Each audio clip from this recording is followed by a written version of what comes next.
Oi, meus amores, tudo bem com vocês? Vim aqui fazer um fogo aqui, uma fogueirinha, para eu assar um milho, né? Que aqui agora tá cheio de milho, é muito bom, né? Um milhinho assadinho agora no fim de tarde, né, meus amores?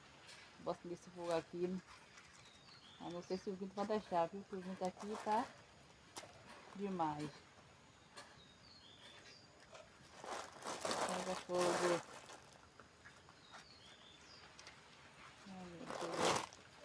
Aí eu coloquei as lenhas principal de lenha aqui.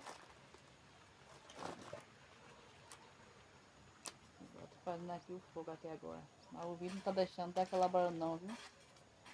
Oh, meu Deus. Ver se esse fogo pega aqui.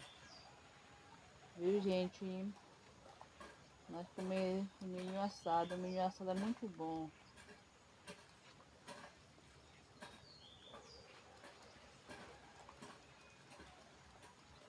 Aqui deu uma pegadinha, né? Vou colocar umas palhinhas aqui dentro.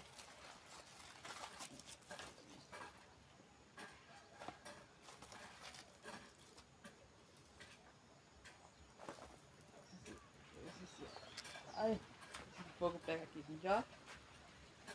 Essa fogueirinha aqui pra assar o meu milho, gente.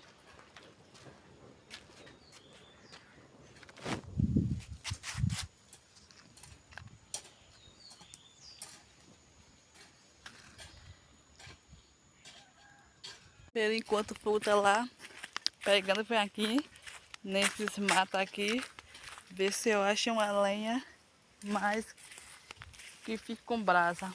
Uma lenha, vou procurar uma lenha aqui. Ai, meu Deus. De jerema, né? Que é boa mais pra fazer brasa. Eita, gente, já parece que mato. Cheio de mata que tá. Faz. Eita, meu Deus, como é que eu vou passar aqui? Tem espaço para não, vou ter que voltar, dar esse rodeio todo pra voltar por cá. Ver se o carro tem uma lenha aqui mais pra inteirar aquela.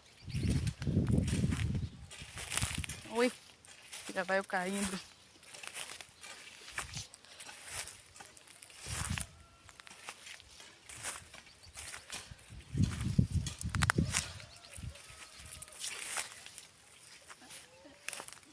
Achei uma aqui. Eu acho mais.